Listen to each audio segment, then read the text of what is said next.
नमस्कार दोस्तों। मैं हूं अतुल जैन, आपके फाइनेंशियल फ्रीडम की यात्रा में आपका दोस्त। और एक और खतरनाक हफ्ता मार्केट में ख़त्म हुआ है। तो इस खतरनाक हफ्ते के ख़त्म होने पर हमारी ट्रेडिंग कैसी रही, मार्केट कैसी रही, मार्केट आगे कैसे रहने वाली है, पूरी की पूरी एनालिसिस करेंगे, पूरा का पूरा डिस्कशन करेंगे। और आपको बताएंगे कि हमारा आगे का क्या प्लान है।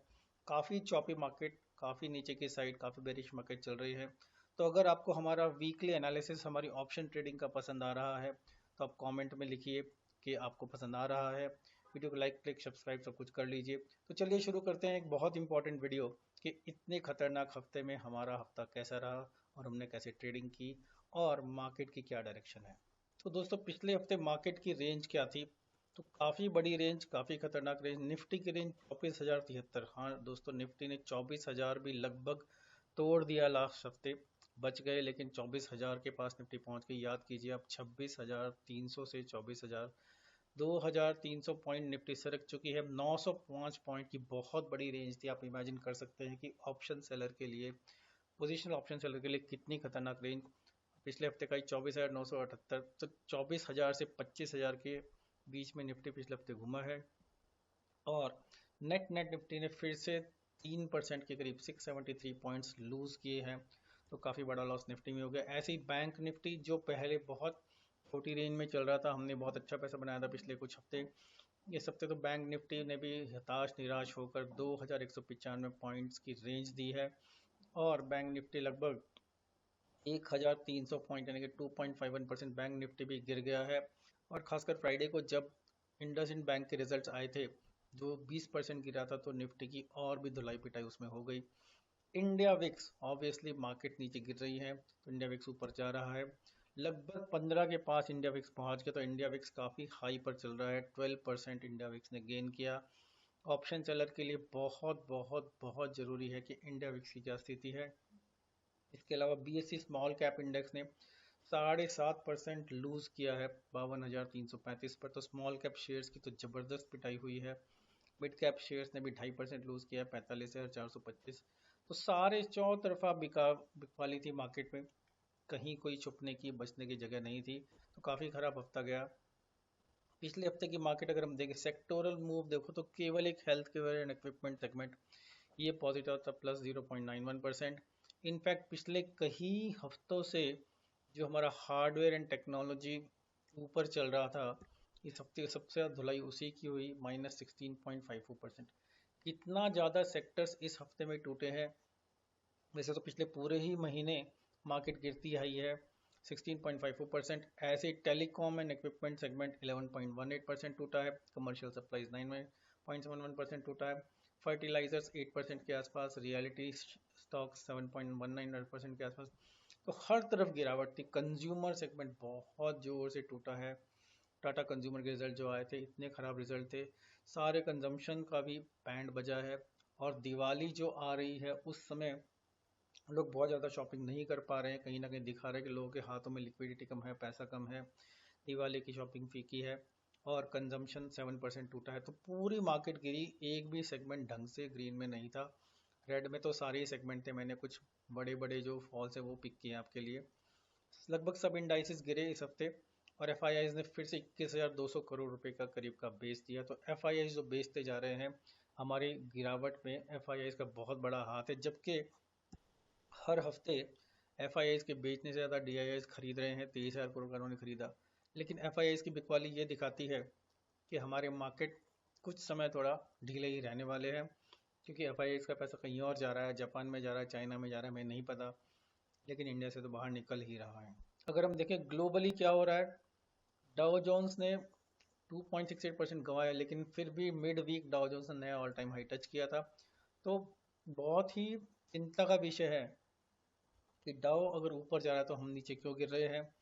डॉलर इंडेक्स 104 फिर से ऊपर चढ़ा, तो एक तरह से हमारे लिए अच्छा नहीं है, क्योंकि डॉलर स्ट्रेंथन हो रहा है।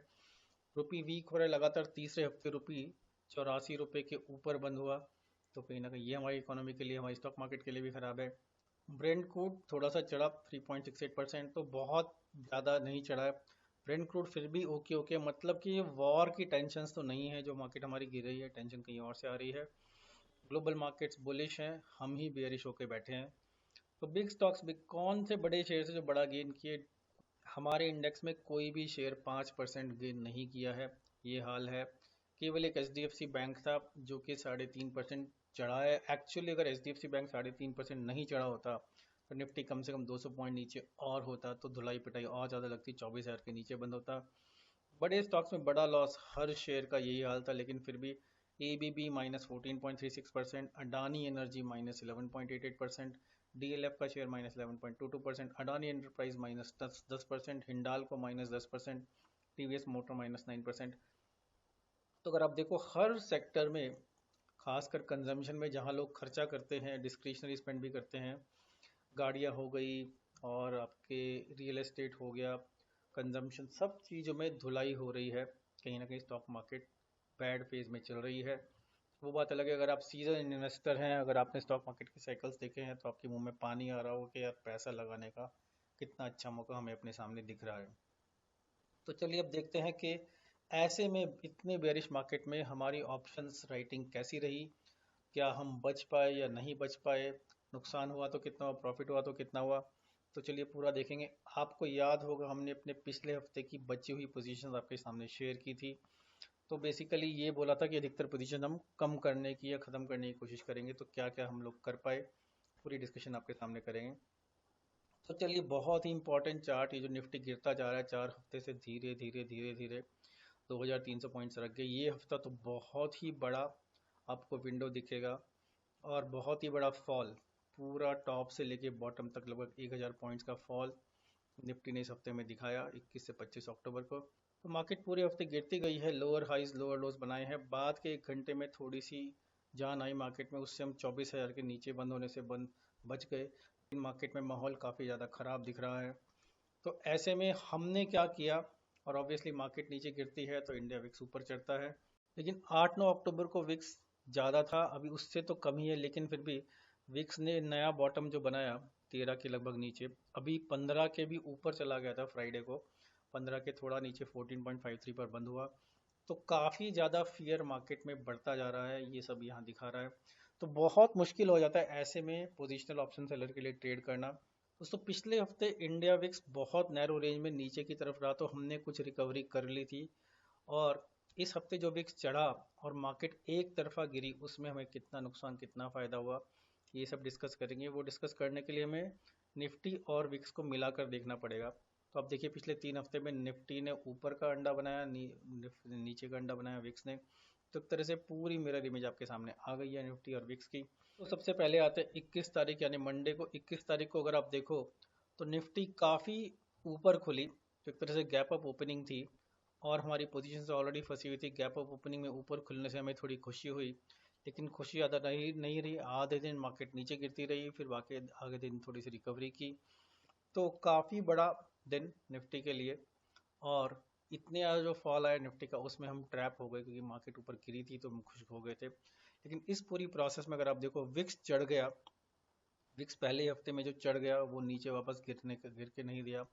तो ऐसे में दोस्तों ऑब्वियसली हमने काफ़ी फायर फाइटिंग की, और वो फायर फाइटिंग हमें कुछ खास बढ़िया नहीं पड़ी। हमने क्या किया कि कुछ तो प्रॉफिट्स बुक कर लिए। जब मार्केट गिरना शुरू हुई नीचे, तो पहले 1 घंटे में हमने पोजीशन उल्टी ले ली, ये एडजस्टमेंट उल्टे कर लिए, जो कि हमारे लिए अच्छा रहता अगर वहीं पे मार्केट रहती। मार्केट जो गिरना शुरू हुई, फिर हमने अपनी कॉल्स को नीचे लेते आ गए, पुट्स को सरकाने की हिम्मत नहीं हुई। तो कॉल्स में हमने प्रॉफिट बुक किया, लेकिन एग्जिस्टिंग पोजीशन में, खासकर पुट्स में, मैंने बोला दिसंबर में हमारी बड़ी पोजीशंस खड़ी है, उनमें लॉस बढ़ता चला गया। तो कहीं ना कहीं 1% प्रॉफिट हमने बुक कर लिया, लेकिन 1.32% लॉस ऐड हो गया, और नेट नेट हमने 21 तारीख ने मंडे को 0.3% गंवा दिया। तो एक दिन गंवाने का। फिर आया 22 तारीख, 22 तारीख को तो और भी मार्केट, हमें चाहिए थी मार्केट ऊपर, लेकिन मार्केट रोज नीचे गिरती जा रही है। फायर फाइटिंग एकदम चरम सीमा पर है। जितनी फायर फाइटिंग इस हफ्ते मैंने की है, इसको मैं एडजस्टमेंट नहीं बोलूँगा, फायर फाइटिंग बोलूँगा, कि मंथ एंड भी आ रहा है। तो कहीं ना कहीं ट्यूसडे तो बहुत ही ख़राब दिन था मार्केट के लिए। 1 2 3 सारी ही कैंडल्स रेड थी ट्यूसडे को। तो निफ्टी ऑब्वियसली, विक्स और भी चढ़ता गया, तो निफ्टी नीचे विक्स ऊपर, फंसी हुई पोजीशंस। ऐसे में हमने फिर से दोनों तरफ मार खाई। एक बार फिर से बहुत बड़े बड़े हमने प्रॉफिट्स बुक किए, कॉल को बहुत ज़्यादा नीचे ले आए, एक तरह से in the money, at the money. और रिवर्स ट्रेडल्स, रिवर्स ट्रायंगल सब कुछ बन गया। तो इवन तो हमने 2.75% के करीब 2.68% प्रॉफिट ऐड किया, बुक किया, लेकिन खड़ी हुई पोजीशन से -3.22% लॉस भी ऐड हो गया, और हमने एक बार फिर से लगातार 2 दिन लॉस झेला 0.54%। फिर आया 23 तारीख यानी कि वेडनेसडे, बैंक निफ्टी की एक्सपायरी थी, लेकिन हम बैंक निफ्टी पहले यहाँ पे ही बंद कर चुके थे डर के मारे। तो एक्सपायरी वाले दिन हमारे पास बैंक निफ्टी का कुछ नहीं था। निफ्टी की पोजीशंस थी जो बहुत ज़्यादा फंसी हुई थी, इस वीक की भी, अगले वीक की भी, दिसंबर की भी। और दिसंबर की पोजीशंस में हमें रोज की रोज मार पड़ती जा रही थी। खैर अगर हम आए देखिए वेडनेसडे को क्या हुआ, तो वेडनेसडे को अगर आप देखो तो एक तरह से थोड़ी फ्लैट मार्केट रही, थोड़ी अच्छी मार्केट थी हमारे हिसाब से। इस फ्लैट मार्केट का हमें फ़ायदा मिला, विक्स भी ज़्यादा नहीं चढ़ा, तो कहीं ना कहीं थोड़ा हमें संभलने का मौका मिला, थोड़ा समझने का मौका मिला, चीज़ों को हमने रियलाइन किया। और अगले दिन की जो निफ्टी की एक्सपायरी की पोजीशन थी उनको हमने कम भी किया, पूरा तो बंद नहीं कर पाए, लेकिन फिर भी एक अच्छा दिन हमारे लिए निकला। और इस समय हमने देखिए भले ही हमने लॉस ज़्यादा बुक किए, तो काफ़ी पोजीशन हमने लॉस वाली काटी हैं। खड़ी पोजीशन में प्रॉफिट्स ऐड हुए हैं, दिसंबर की पोजीशन में अच्छे प्रॉफिट ऐड हुए। तो टोटल नेट नेट लगभग 1%, 0.98% का हमें फ़ायदा हो गया वेडनेसडे को। तो एक तरह से मंडे ट्यूसडे का पूरा लॉस रिकवर हो गया। तो कहीं ना कहीं एक खुशी हमारे चेहरे पर वापस आई कि चलो यार, कुछ तो इस वीक में ठीक ठाक हुआ, जबकि मार्केट इतनी गिर गई थी। मार्केट ऑलरेडी लगभग 500 पॉइंट गिर चुकी थी, लेकिन हमने कुछ रिकवरी की और वीक हमारा पीक लेवल पर पॉजिटिव हो गया था। फिर आया 24 तारीख यानी कि थर्सडे, निफ्टी की एक्सपायरी बहुत ही शांत एक्सपायरी, इतनी नैरो रेंज में निफ्टी हमने कहीं नहीं देखी। एक्सपायरी शांत हुई, भले ही नीचे की तरफ थी, तो देखो इंडिया विक्स भी टूटने लगा, और दोनों का फायदा हमें मिला, एक्सपायरी शांत, इंडिया विक्स शांत। और जिस तरह से वेडनेसडे को हमने जो काम किया था अगर आप देखो, तो थर्सडे को वापस वही काम किया, थोड़े से हमने लॉसेस और बुक किए, मतलब थोड़े से और एडजस्टमेंट्स किए, और एडिड पोजीशन में, खड़ी पोजीशन में प्रॉफिट्स ऐड हुए 0.9%। तो एक तरह से थर्सडे हमने 0.95% और कमा लिया। तो मुझे लग रहा था कि यार अब तो बस ये वीक बहुत अच्छा जाने वाला है, हो सकता है मार्केट ने नया लो बना लिया हो, इससे ज़्यादा नहीं गिरेगी। मार्केट रुकने के साइन दे रही थी, लेकिन फिर उसके बाद आया हमारा फ्राइडे। फ्राइडे को तो मार्केट को पता नहीं क्या हुआ, सारे क्यूज़ पॉजिटिव थे, ग्लोबल क्यूज़ पॉजिटिव थे। हम गैप अप ओपनिंग का वेट कर रहे थे, गैप अप ओपनिंग भी हुई अगर आप देखो, लेकिन पहले ही घंटे जो मार्केट गिरी, पहले 5 घंटे तक गिरती रही, बाद के 1 घंटे में हल्की सी ऊपर चढ़ी मार्केट। लेकिन इस पीरियड में इंडिया विक्स भी लगभग 15 को क्रॉस कर गया। एक बार बहुत ज़्यादा ख़राब दिन हमारे लिए रहा है, क्योंकि जो पहले घंटे थोड़ा ऊपर ही मार्केट, एक बार फिर से उसमें हम थोड़ा सा फंस गए, और फिर तो बचने का कोई चांस था ही नहीं। तो अगर आप देखो कितने हैवी एडजस्टमेंट किए हमने, तो आपको ये दोनों नंबर देख के लग रहा होगा। बुक प्रॉफिट 4.22%, मतलब कि इतनी ज़्यादा हम लोग को, हमें अपनी कॉल राइटिंग को प्रॉफिट्स बुक करके कॉल्स को नीचे लेकर आना पड़ा, कि 4.5% प्रॉफिट बुक किया, -5.65%। एक्चुअली मेरे पास जो खड़ी पोजीशंस हैं इस समय निफ्टी में और बैंक निफ्टी, पूरी की पूरी मेरी पोजीशंस में इतनी हैवी लॉसेस हैं, वो बात अलग है कि बुक प्रॉफिट के हिसाब से वो कैंसिल हो जाते हैं, लेकिन फिर भी -1.43%, तो one of the worst days हो गया फ्राइडे को।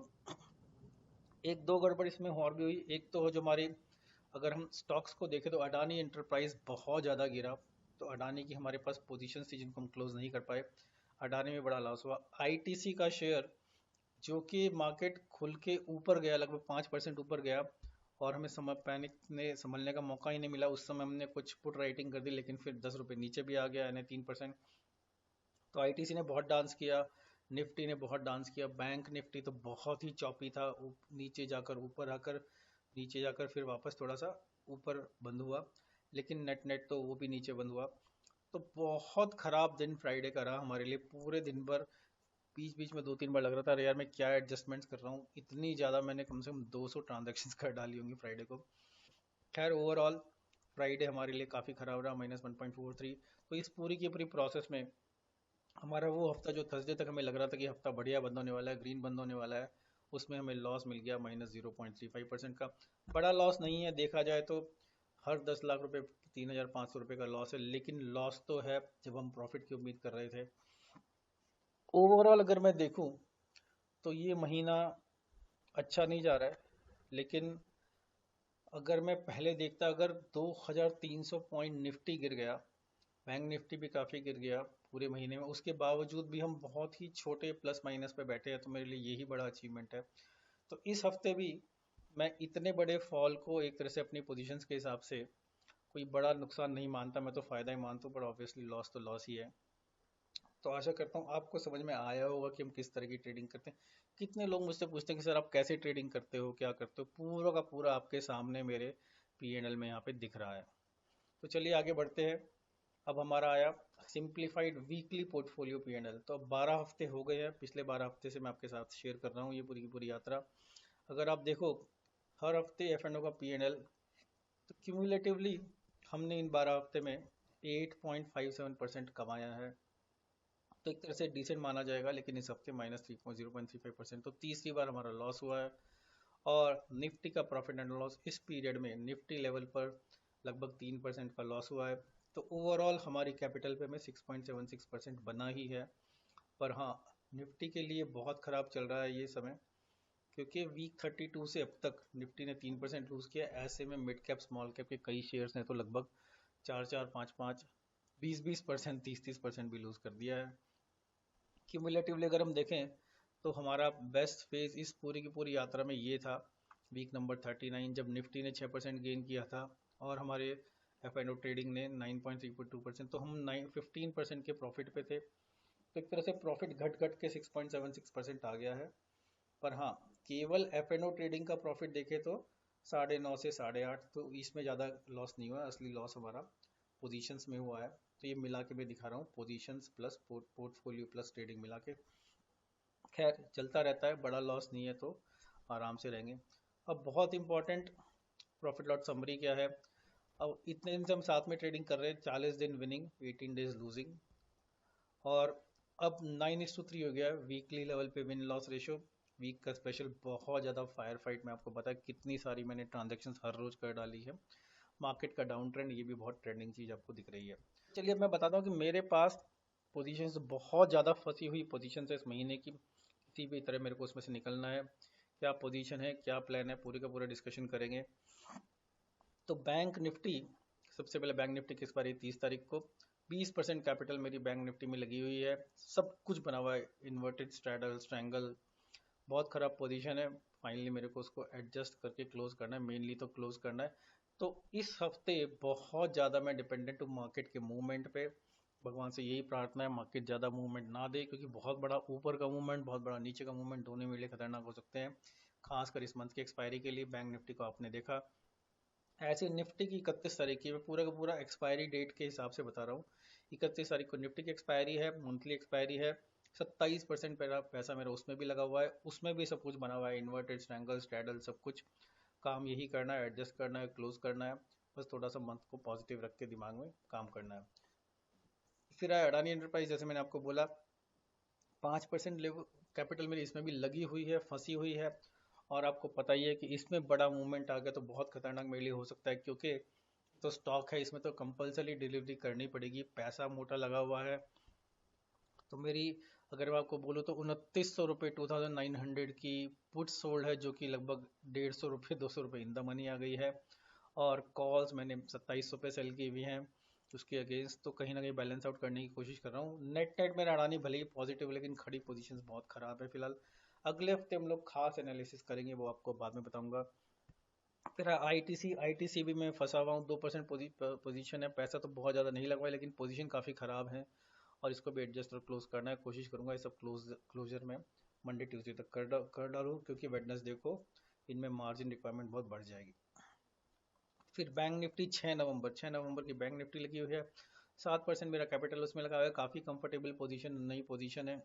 तो उसको मेरे को बस ये करना है, फ्राइडे तक उसको एडजस्टमेंट्स करते रहना, नेक्स्ट मूव कर देना है नेक्स्ट वीक में। 7 नवंबर को निफ्टी की एक्सपायरी है, उसमें 5% कैपिटल लगी हुई है, इसमें कैपिटल बढ़ाएंगे भी और आगे भी बढ़ाएंगे। कंफर्टेबल पोजीशन है, एडजस्ट या मूव टू नेक्स्ट वीक। फिर आया अगले महीने का अडानी एंटरप्राइज, 1% पैसा उसमें लगा हुआ है, कंफर्टेबल है, अभी ज़्यादा पोजीशन नहीं बनाई है। अगले महीने के लिए एक्सिस बैंक भी लगाया है, कंफर्टेबल 1% पैसा लगाया है। हाँ 1% लिखा है, हो सकता है मैं 1% से भी कम हो, लेकिन मैंने कहा कि यहाँ पे दिखाने के लिए कम से कम 1% तो लिखूँ। तो 0.5% भी हो सकता है। बजाज फाइनेंस में 2% मेरा पैसा लगा हुआ है, तो थोड़ा बड़ा पैसा इसमें लगा हुआ है। कंफर्टेबल स्ट्रैंगल है, अच्छे प्रीमियम मिल रहे थे तो मैंने ले लिया। डेफिनेटली अडानी एंटरप्राइज में पोजीशन में बढ़ाऊंगा इसमें। HDFC बैंक में भी 2% पैसा लगा हुआ है, कंफर्टेबल पोजीशन है और पोजीशन ऐड करेंगे। कई सारे पोजीशंस में पोजीशंस ऐड करनी है स्टॉक्स में।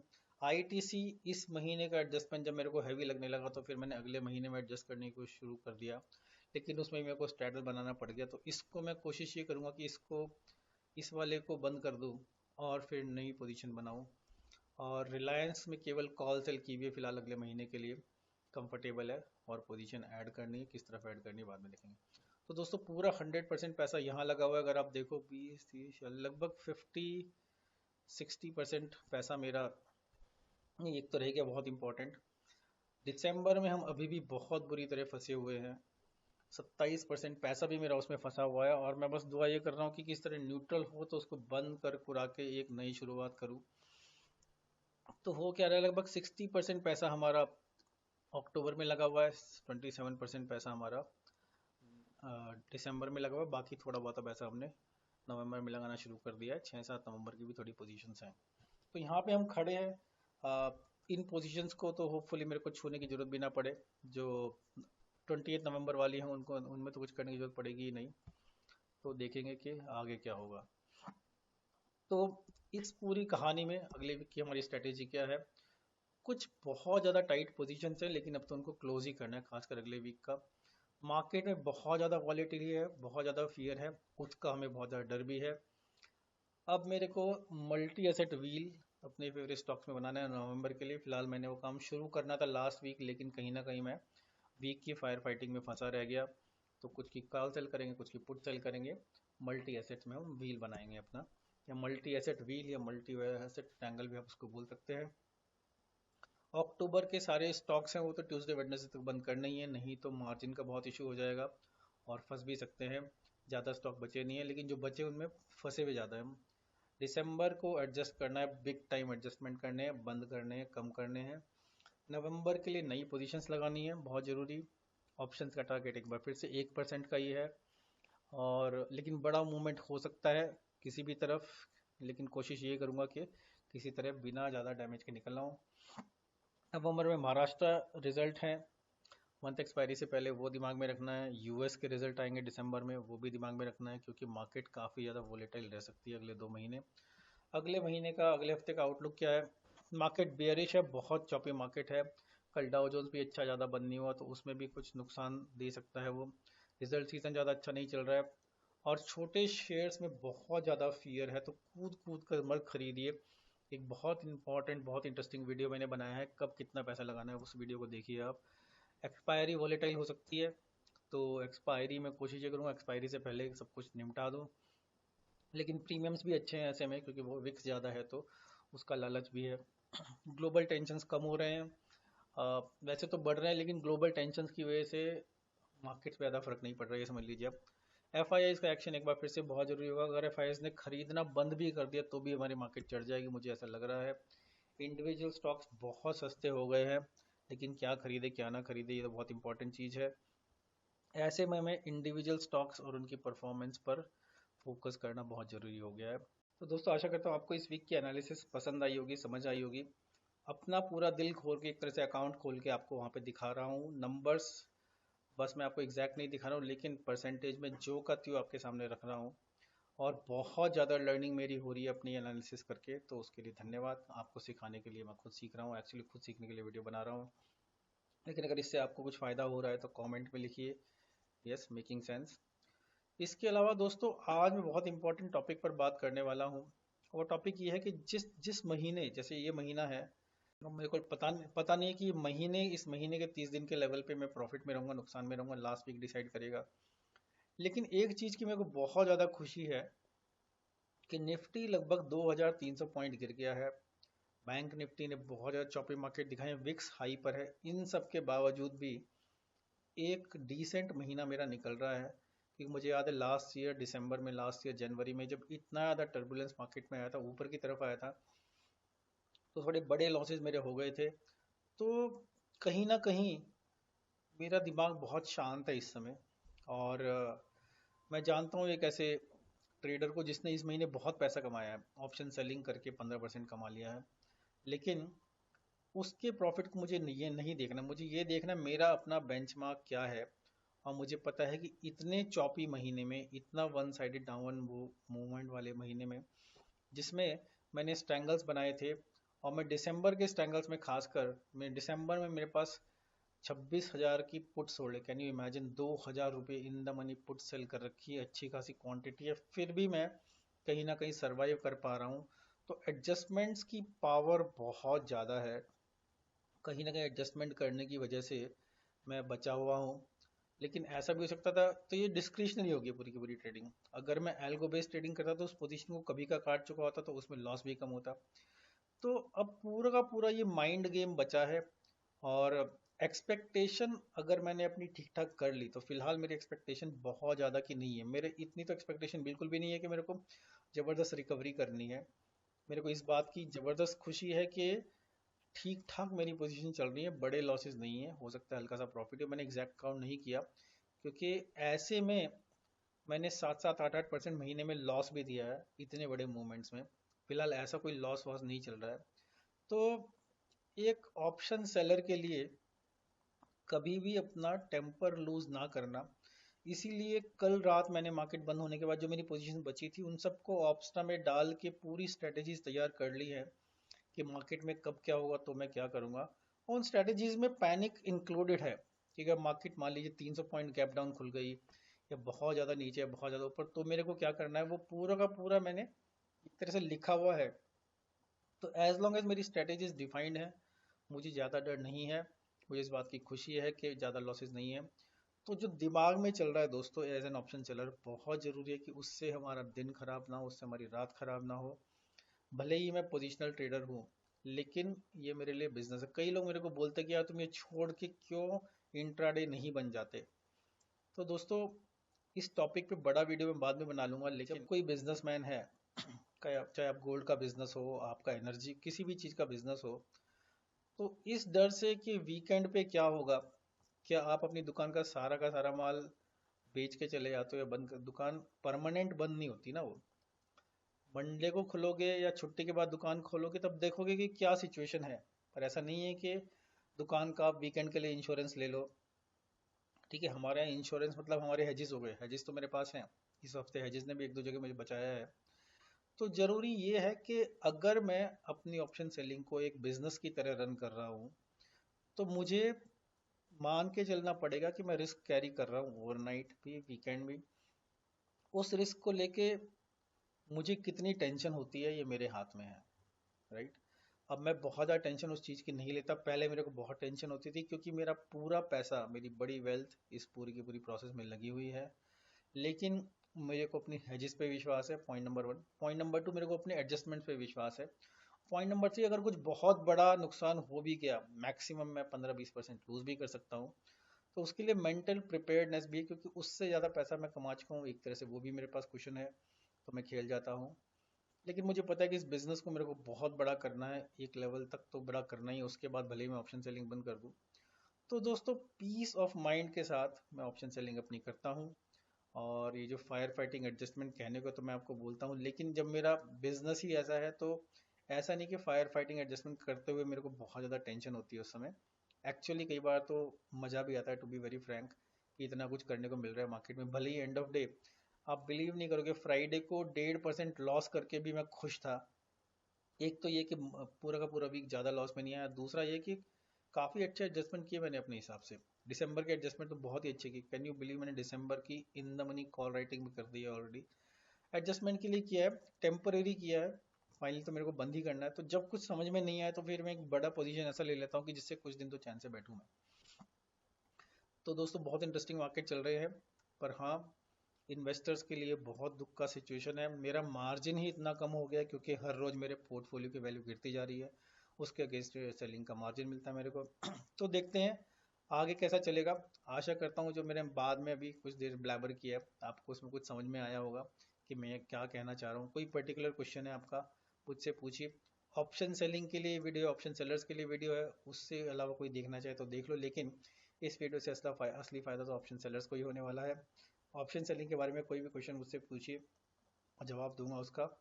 और इसके साथ आपसे विदा लेता हूँ। आपकी फाइनेंशियल फ्रीडम की यात्रा में आपका दोस्त अतुल जैन आपसे लेता हूँ विदा, और फिर लेकर आऊँगा अगले हफ्ते कोई और ज़बरदस्त वीडियो, खासकर ऑप्शन सेलिंग का, और कोशिश करूँगा इस हफ्ते थोड़े और एजुकेशनल वीडियोस भी दूँ एक्स्ट्रा। नमस्कार।